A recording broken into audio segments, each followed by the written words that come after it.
of workshops we'll be having on your capital improvements program. This workshop will be on stormwater today. We're going to give you a brief overview of all the projects in your current CIP and some possible recommendations for the future as well. And I'll turn it over to Matt Feeney. Thank you, Matt. Good morning. As Arlene mentioned, this is a stormwater workshop. I am Matt Feeney, and I'm going to go over, a lot of this is going to be some overview of projects that we've had in our capital improvement plan for some time, and kind of give you an update as to where we are on the projects, and then I'll be pointing out a few new or potential new, it's kind of a combination, additions or future additions for the capital improvement plan. As you may recall, stormwater is a major issue here in the city, and it really comes in two different veins. One would be obviously volumetrically in terms of flooding, which we experienced quite a bit of during Hurricane Irma. And the other issue that's really tied with stormwater is water quality. So that's what's in the water. So I'm going to be touching on a project that deals with that. All of these, to some degree, do help with what's in the water, but a lot of them are geared at the volumetrics. So I'll begin with probably the largest that we have currently in our capital improvement plan, the Spring Creek Golf Course Restoration Project. You may recall from the last City Council meeting, we entered into an agreement with a landowner to purchase constructed stormwater infrastructure per our consultant's design. This project will alleviate flooding concerns in multiple areas of the neighborhoods surrounding the golf course, or the former golf course property off of Paradise Road. It does it by moving the water into 55 acres of stormwater lakes and then ultimately releasing it into Spring Creek after it's been treated in the lakes and stored in the lakes. It'll take the next 3 years, and we anticipate construction to start very soon, around February. It is a unique project for us in that we will be overseeing it. However, it really, the absolute oversight is the requirement of the developer, because we are just buying this in a constructed state. So we will be out there verifying, but they will have the main burden of oversight at the project-specific level. Home buyout. So home buyout is a program that we initiated after Hurricane Irma. We targeted the area around Bonita Beach Road and Imperial Parkway intersection, which is an area that has traditionally flooded throughout the years. It flooded in 1992, in 1995, 2007, and then twice in 2017. So there are a lot of home sites, not all of them, but there are quite a few that are below FEMA base flood elevations, the 100-year flood elevation. Some of them are 4 feet below it. So we've looked at this neighborhood in a couple different ways, but in this case, we've been trying to acquire folks that are willing sellers that would like to get out of this neighborhood that have suffered flood damage from previous storms. Currently, we've received a $5 million grant from the Department of Federal Housing, Urban and Development Department, HUD. It's administered through the state. In addition, we've matched that with $2 million of city funds. We've been working on this for some time. We've completed 5 closings on homes. We've demolished 3 of them. We're actually getting ready to demolish, I believe, another 3, so my number might be a little bit off there. And then we still have another 6 folks that we think we're going to be able to close some deals on. To give you an idea how this has worked, I came into work this morning, and Ellie McEwen, who's been heading this up, told me, you know what? A neighbor that we purchased a home from recommended us to another property owner in the area, and that number just turned into 7. Because as word of mouth is spreading, we're putting signs in front of the home sites that we have demolished. Folks are availing themselves of the program. So this, I've likened it to a train leaving a station, and I fully believe it's now kind of starting to move out of the station and gain momentum. So we keep it funded. We do keep this as an ask, and you'll see this in the next slide, for future funding opportunities so that we can as we like to put it, remove folks from harm's way. To that end, we have asked just recently through the Lee County Local Mitigation Strategy, Disaster Advisory Council, is that right, Arlene? We've asked for some complementary programs along these lines. So they are both home buyout, and you'll also see home elevation projects. This is relational to damages that we incurred from Hurricane Ian. And all total, these are all divided in essentially what you have in these shaded areas. This is the Spring Creek neighborhood. This is obviously the beaches, Imperial Shores, along the Terry and Pennsylvania corridors where storm surge came through, and then a continuation of the Quinn, Dean Street, Bonita Beach Road, Imperial Parkway intersection. What you have here is we have requests totaling $69.5 million that are both home acquisition as well as home elevation. So some folks may not be interested in acquisition in these neighborhoods, which is perfectly understandable, but we are also asking for elevation projects that could help them elevate their home to get out of harm's way vertically. So we don't know where this will land. We're in the initial stages. Typically it takes a couple of years to understand what of this request will even be considered for funding, but that is how we got our previous projects I just mentioned. And so, you know, it's kind of in the early stages of that pipeline. I just wanted to touch on that. Very good. Should we get funding, there'll be, you know, financial decisions we'll be bringing back to City Council regarding matches, what, if any, are required. And then, you know, we would adopt it in a future CIP, capital improvement program. This is the Dean Quinn Street infrastructure project. So this has been ongoing since Hurricane Irma as well. We received $11 million through the Community Development Block Grant Disaster Recovery Program with no match required from the city. In addition, 2 years ago, I believe, we received $750,000 in a direct state appropriation for engineering services. So this is just underneath $12 million. It is for infrastructure improvements in the neighborhood where I discussed the home buyout opportunities. The challenge here is, even though it's a large amount of money with really no city match required, the challenge here is we did look at the neighborhood after the storm in depth to understand the magnitude and scope of the problem.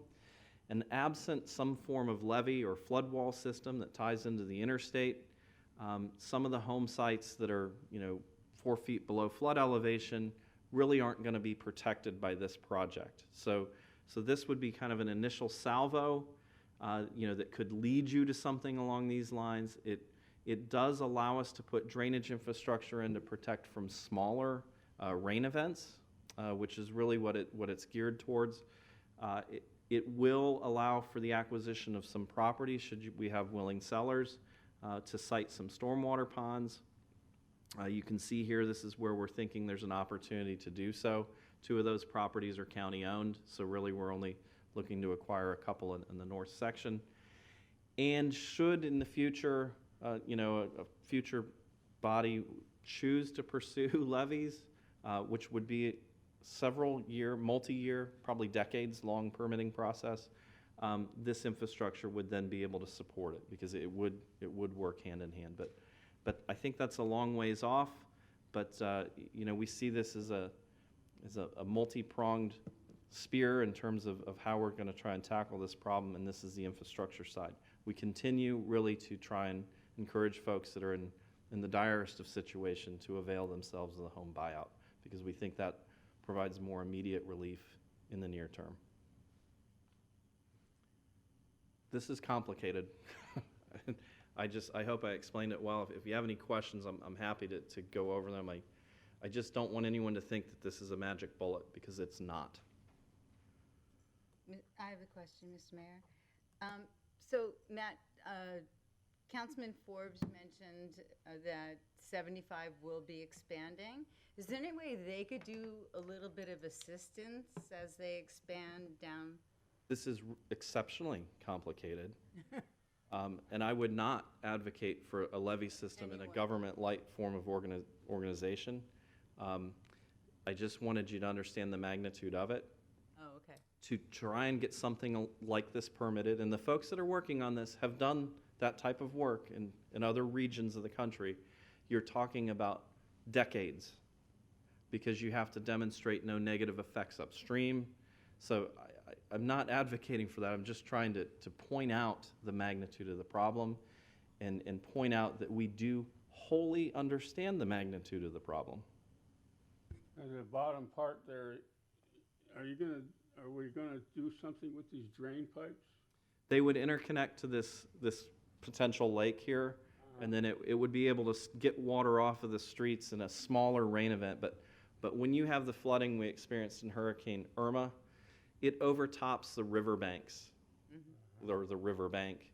And so this drainage doesn't really do anything for you at that point, unfortunately. Now, if you have a smaller event, it might be able to keep a little bit of water off, but it's very much a law of diminishing returns. The real benefit here is that you'll get some drainage infrastructure, and some folks that are in harm's way could avail themselves to sell their property to us for a stormwater Are pond. those city streets or are they private streets?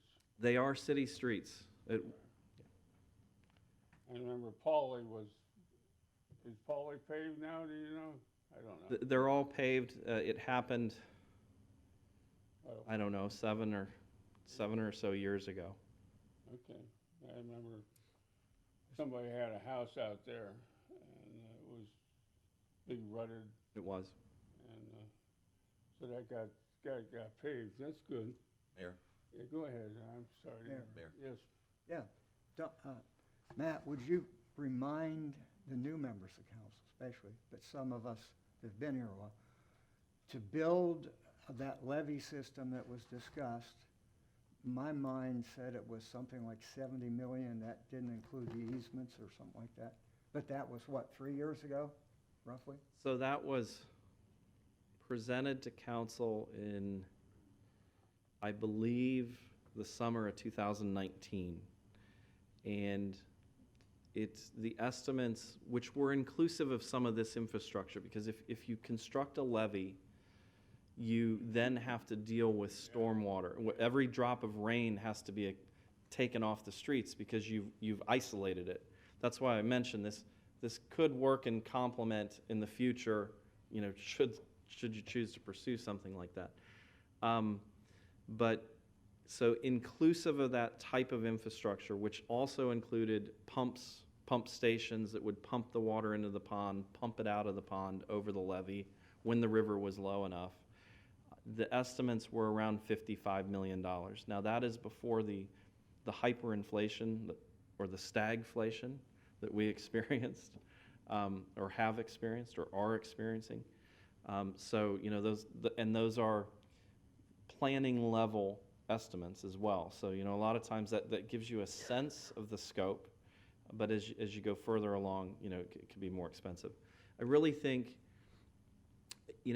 we had a workshop on this in August, and we showed multiple images of flooding events in Bonita Springs that predate the interstate's construction, very well documented, to try and explain to folks that when you're 4 feet below flood elevation, there really is only two solutions. One is to leave for higher ground. Now, there's two ways you can do that. I just mentioned it. One is elevate your home, right? The other is to sell your home and find an alternative location that's above flood elevation.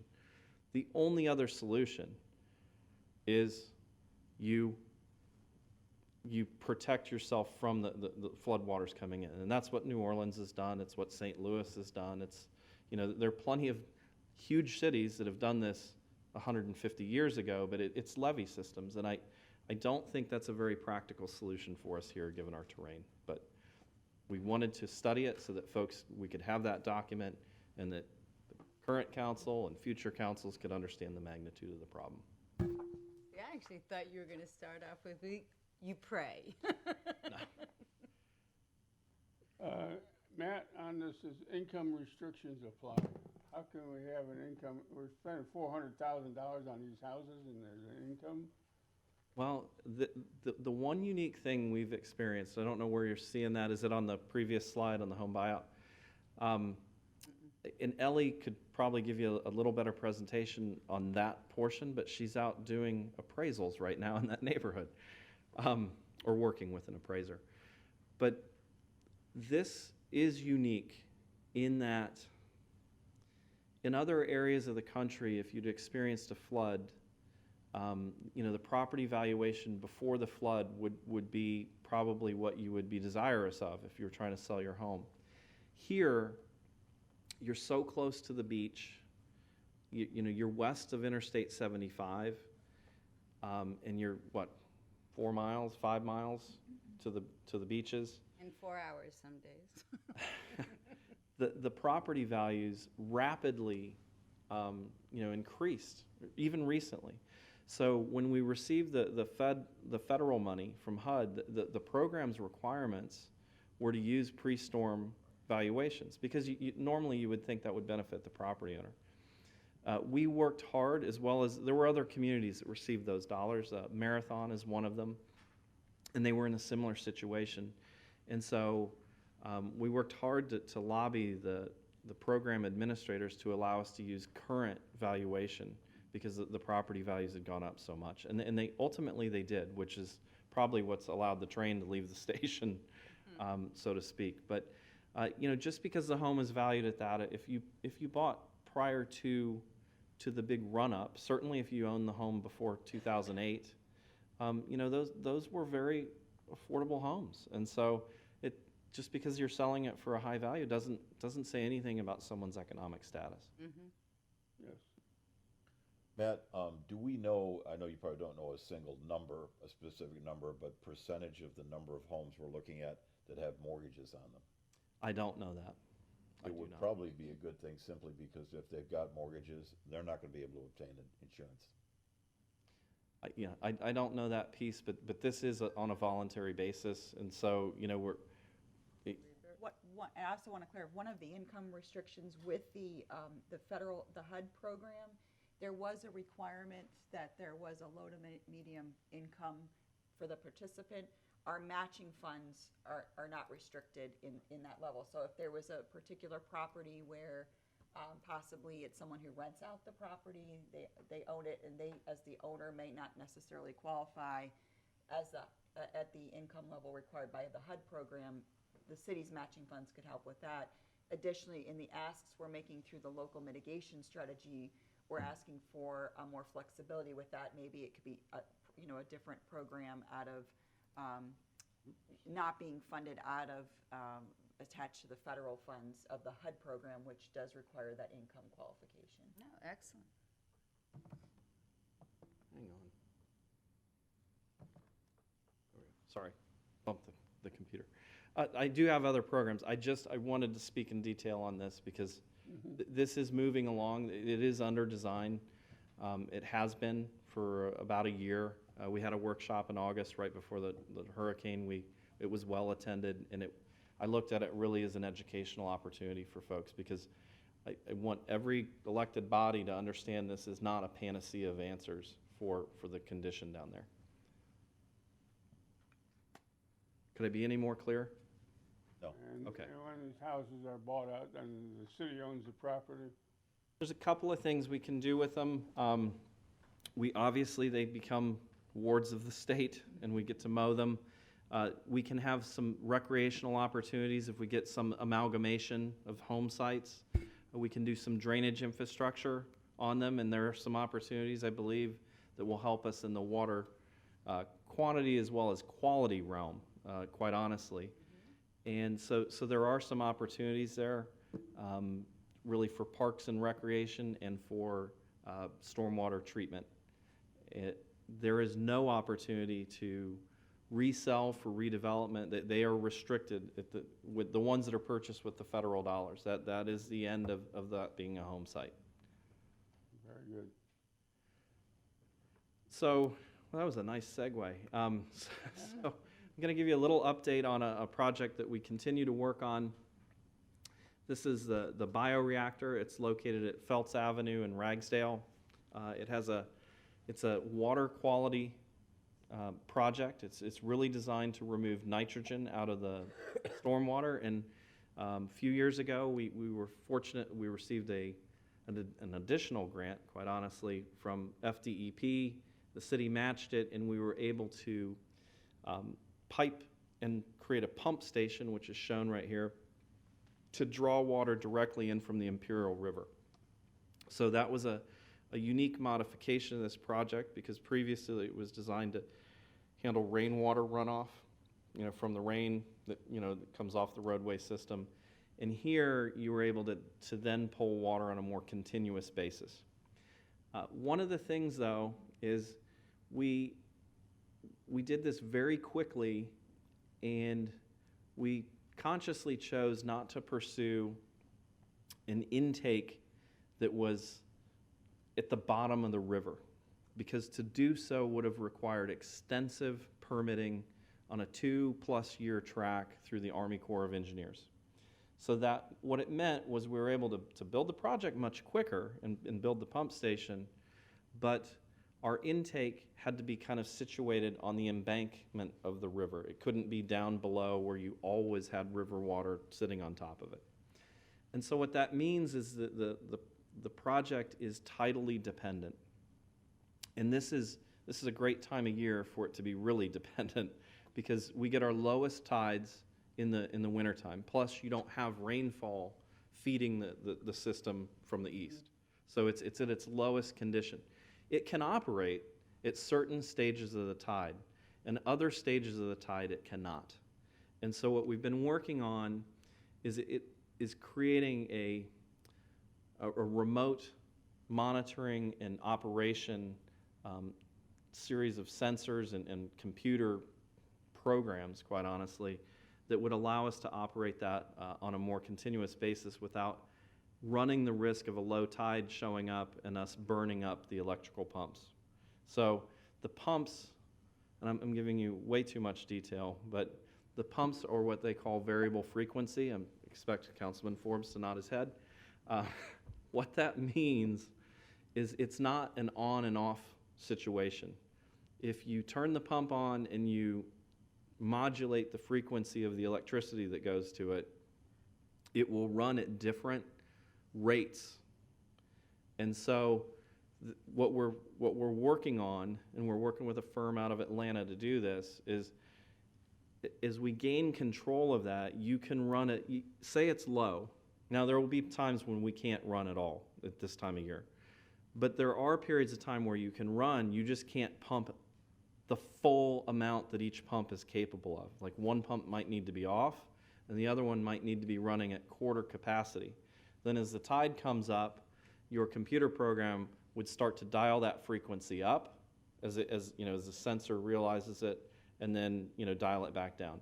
So that's what we're working on. The fancy term for that is SCADA, which is Supervisory Control and Data Acquisition. And we've been working on that really since the summer, and in earnest. We have a firm engaged right around Christmas time. We've been on conference calls, and so as we come into the spring and summer, we'll be installing that remote sensing gear and really start to be able to monitor the results. We do have a monitoring contract in place, so as this thing comes on to a more continuous operation, we'll be able to get you good data. You have to replace the wood chips ever or nothing?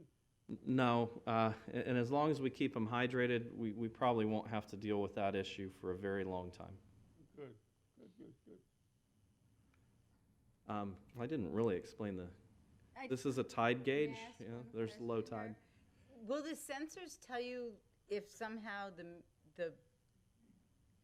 like what happened in my community was the generators that were regularly maintenanced went down, and nobody knew they were down, and when the rains came in, nothing moved because the generators were down. So will this new sensor tell you you've got a problem before it happens? In your situation, the pumps are trying to get water out. Mm-hmm. Here, we're just trying to treat water. So it's not critical if we lose power. Oh, okay. It's not a situation that what's critical And it's hard to see here, but there are 2 pumps right there. They're electric pumps, and they rely on water cooling them. You can kind of see a stain line here. So this is the water coming in. It comes into this, they call it a wet well. It's 14 feet deep. And in this condition, what we've done is their water is coming in here, but we're taking it out faster than it can come in. So what we're working on with these folks, and they're kind of computer engineer, kind of sensor experts, is our primary concern is that at 3 in the morning, this doesn't happen. That it shuts itself off or tells us, hey, I have a problem, we need to turn off. And they can do that. That's not an issue for them. The secondary issue that we'll be working towards, and I don't have as much of an answer, is a series of program logic that says when to turn this on, when to ramp up the frequency, when to drop the frequency down. But all of that is going to be capable that comes out of this. But the primary push is to make sure that we don't have a situation where we burn those pumps up. And I want to be clear, there are safeguards in there right now. They're just mechanical in nature, and that's not always the best thing to rely on. So this is a better approach for protecting our asset. Thank you. So another project that really is completed, but I want to explain it, and bear with me. I'm going to show you a long video, but it is because it has a potential for future projects, is the Pine Lake Preserve. So we constructed this 2 years ago, I believe. I can't really remember. It's on a Lee County 2020 piece of property. It is situated immediately east of the YMCA. It is bound on its western edge by Kent Road, on its northern property boundary by East Terry Street, and on its eastern boundary by Bonita Grand Drive. Its southern boundary is the Kiel Canal, which is the river, the Imperial River. The property had 2 existing lakes on it, and it had fire break roads that essentially forced water. When water came onto the property, which the county wanted it to have more water to be rehydrated, it essentially would hit these fire break roads and run off into the roadside swales and short circuit to the Imperial River. Looking back at the old aerials in 1944, before the Kiel Canal was dug, there was another tributary that also exists on this property that had essentially been severed. So water flow had been severed from it from 1962 onwards. And so what this does is it holds water, it allows water to move through the property that didn't previously, and it holds it to a certain elevation, so you get water quality treatment, and it directs it then into this severed stream tributary in periods of high flow. So it's a unique project in that it's providing stream restoration, ecological restoration in terms of restoring the habitats that once were there before folks had developed. Water quality, because when you hold water in lakes and allow for it to, the nutrients do get uptake through natural processes. And then there was a 4th component, and we really think this year we saw it in action, which is it rerouted the flow of water south into the river that traditionally had moved a little more westerly, and it had affected a neighborhood called the Lakes of Sans Souci, as well as a neighborhood called Morton Grove that was fed by that were interconnected. And so essentially what this project did was redirected some portion of that water back into a natural stream system and into the river, and reduced flood elevations that we had seen in those communities. We're fairly certain that given what happened with Hurricane Ian and the elevations of the river that we observed in comparative photographs to what we had seen with Invest 92L, which was prior to Hurricane Irma, that the water elevations were much lower, even though in the communities, even though they were at the same elevations in the river. So this project has a flood protection benefit. So it's really an interesting project. So it's complete. This picture is from Terry Street. This is water moving onto the site, If you look really closely right there, you might see an alligator gar. I don't know if that's an alligator gar. It's a garfish. This is a weir coming out of the eastern lake, and this is also the weir system. Okay, so please bear with me, but this is a video of the system, and I will try to explain how it's working. So we're looking at the western lake. This is Bonita Grand Drive. Water is coming onto the site from northeast to southwest and into the lake. This is the western lake. This is the neighborhood I mentioned that we provided some flood protection for. And water's moving essentially from East Terry Street into here and out this constructed channel. And I can't talk that long, so I'm going to let it spin around so that you can see some of the key components, and I'll point them out. So the Cullum's Trail is right here. The main course of the river, the Kiel Canal, goes like this on the property. As you can see, the water's coming out of the two lakes, and really what it's doing is being intercepted by a natural stream bed right through here. So it's not headed all the way to the Kiel Canal. This is the Kiel Canal. It makes a hard 90 here. This is the weir structure. So what we're doing is intercepting water that once would have been along the roadside ditch and comes straight to here, and it's going through these lakes and through a more circuitous path, which is very good for water quality treatment. Here it is coming on the site. This is the low water crossing in the Fire Break Road. It should come into view, but the water enters through here and then exits through the, and you can tell me if this is boring or... Matt, when were these pictures taken or the video taken? This is after Ian, but we actually videoed it prior to Ian, and we had flow really in the eastern lake. The western lake really doesn't operate until something like Ian came through. But I have also drone video. It's more detailed and refined. We took a lot of photos of this, but essentially in the run-up to Ian, water was moving in through the eastern lake. Here's how it moves in. This is a low water crossing. This is East Terry, and this is Bonita Grand. And so what's happening is the water's moving in through here, and then onto the site, and then through the lakes. Who owns this property? Lee County 2020, but we entered into an agreement with them back in 2015 that said we would operate and maintain, construct, operate, and maintain the water infrastructure. They designed it. So this is East Terry Street again, and I'm just going to let this play out so that you can see the neighborhood it protected, and it'll probably make sense when I get to the next slide here. Okay, as we're getting there, this is a great project, but does the next project have to have a natural, like hidden tributary somewhere, or a connecting? No, I'll explain. Oh, okay.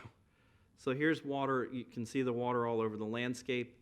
Traditionally, in looking at the elevations, this water would have made its way across and into the lakes of Sans Souci. What's happening here, this is a berm, and so even though water is on the outside of it, a large portion of it is being channeled by this elevated berm over and into the lake and not across the street. It's one of the key components that we think we could leverage a little bit more going forward.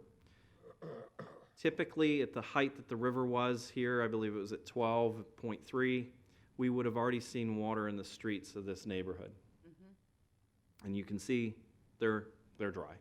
That's the neighborhood that's getting the septic tanks. Yes. They were surrounded by water, so it's a good place to put them on city sewer. Yeah. And this is the southern corner of the Y. It's the school that they constructed. So we don't need to look at the pickup truck here. I'm gonna switch it over. So why did I spend so much time talking about this project? We received $16.8 million back in March from the governor for East Terry Street. And it was for drainage improvements. It allows for a pathway, and you'll hear a lot of folks talk about pathways, and it certainly will go to that, but the primary mover for this was to alleviate drainage issues. Now, some of these drainage issues are pretty significant. That, if you can see, is a GMC Jimmy that is unfortunately no longer a classic car or needs a lot of restoration. This is East Terry looking towards the interstate overpass. What we think can happen here is some pathways and enclosed drainage, which are shown here. But this right here, this is Pine Lake Preserve. And so one of the areas where we think we can help with drainage is by intercepting flows and moving them onto this natural landscape with more volume than currently is happening in the video I showed you. It prevents them from moving further to the west and overwhelming drainage systems that dump into the Terry Street system. So essentially it would be like taking cars off the interstate and putting them on a different roadway, which then allows for more cars further downstream to get onto the interstate. That's the best example I can give. And so what we think can happen within the Terry Street project, which has to address drainage, is that, with some additional engineering, perhaps a more box culverts or span. I don't think you want to build a bridge, but wider conveyances, pipes, than are currently there. The pipes here, they're in several locations, but really there's about 3 of them that matter that are right here in this vicinity. And they're fairly undersized because they weren't designed to do what we ended up doing. Now you can see it already works. So we think if we can open that up a little bit more and allow for more of the water to come into that site. Why do I keep moving my cursor in a diagonal? Water here moves from northeast to southwest. And so what's happening is the river is further down off screen, but water is moving. There's a roadway intersection here, but it is moving in this pathway. If it can't get in here, either because there's no pathway or the pathway is small enough that it's overwhelmed, it then moves westerly, which then starts to negatively affect the folks that drain along Morton Avenue because there's more volume that it has to compete with. So that's the exciting part about Pine Lake and its interaction with East Terry Street's project. We are getting ready to solicit the engineering for East Terry Street. This will take several years, but we've been working with the state. When we get money from the state through HUD, they have to review every step of the process and give us the go-ahead. So even though it seems like a while ago that the governor was here, we've been diligently working on getting the permission to advertise so that this project can move forward. Which also could potentially dovetail into Morton Avenue. So Morton Avenue runs north and south and intersects with East Terry Street. So we already have $16.8 million for East Terry Street for drainage. And out of Hurricane Ian, one of the other requests that we asked the Lee County Disaster Recovery Committee and through the local mitigation strategy was the idea of a drainage project with a pathway on top for Morton Avenue. This would obviously tie into anything that we would be building with East Terry Street. And we did experience overtopping of the road with floodwaters back during Hurricane Irma. There it is. That's the water on the road. Ultimately, it led to some shoulder damage because you had water that had been up in this ditch for a long period of time. This is another really just request, and as we see through that grant program, if it gets approved and moved on through, where FEMA is willing to take it on, we would come back to you at some point in the future with potential match requests, as well as including it in the capital improvement plan. Right now, it's just an idea that could dovetail nicely with what we have, and it is an idea in the form of a request through the grant dollars that are coming in from Hurricane Ian. It wouldn't be this significant, but it would require pretty significant and expensive drainage piping to be installed along most likely the eastern boundary of Morton Avenue, and then you'd lay a pathway in on top of it. So I believe this is the last one. So, yeah, you got him, you saw him. So one last project that is is really a little drainage project, and we've done a couple now like this, and they're complicated. We just finished one up on Big Bend Drive. These are really retrofit projects for existing neighborhoods, and so Forrester Drive has basically had a history of ponding. Here, there's a family being raised in the pond, but in multiple locations, this is much further down the road. I apologize, it is post-storm, but you can see the water ponding here.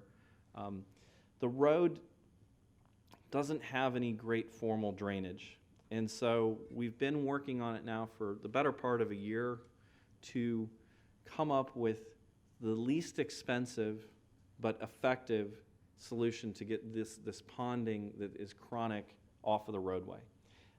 We continue to work to optimize the design. We actually we started with a traditional design bid build, which is where you just hire an engineer, you design it, and then you go out and bid it, and come what may on the price. We realized it was a little too complicated for that, so we've engaged a design builder to work with the engineer to say, look, I think you can make it cheaper here, or change the design this way, to bring their construction expertise in. And I can tell you that's been going on for about 6 months. This is a complicated project. Right now, we hold it at about $1.3 million in cost. We have $336,000 currently budgeted, and they are working diligently to try and bring that number down. But I want you to see that number and understand that, because right now that's the benchmark. We've looked at many different options. What's shown here, which is not the desirable outcome, is a 36-inch pipe on both sides of the roadway, and that's a lot of disruption.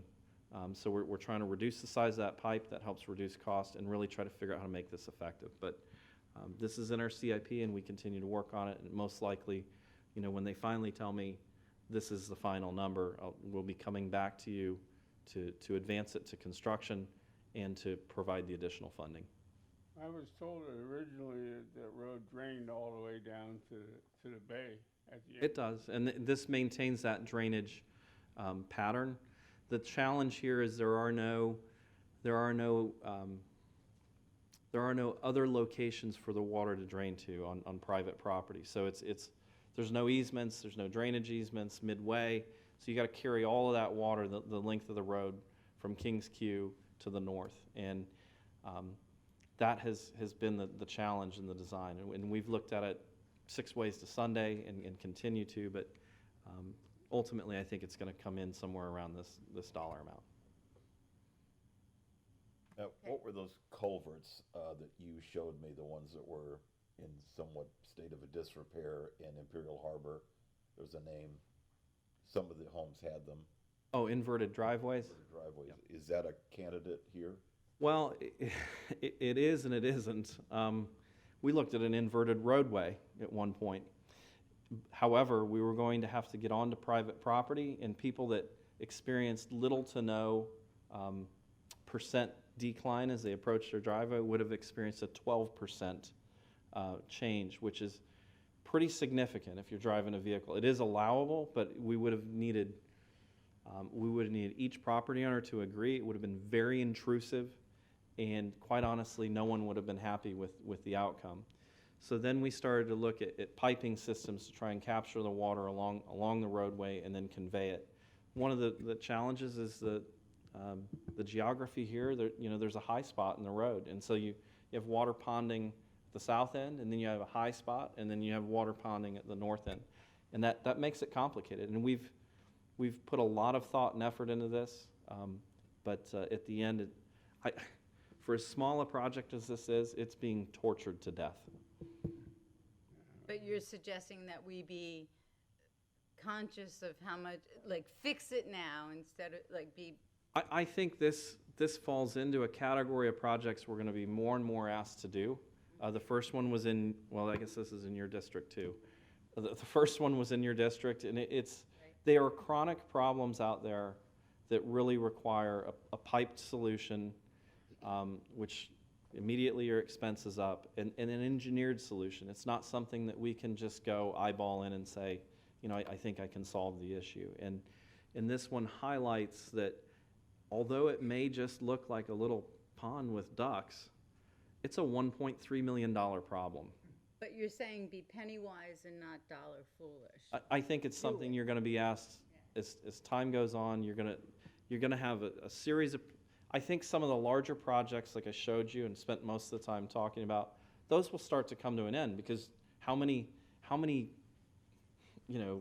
super funds, and not super funds the wrong term, but as you take the larger problems and you solve them, presumably they're solved.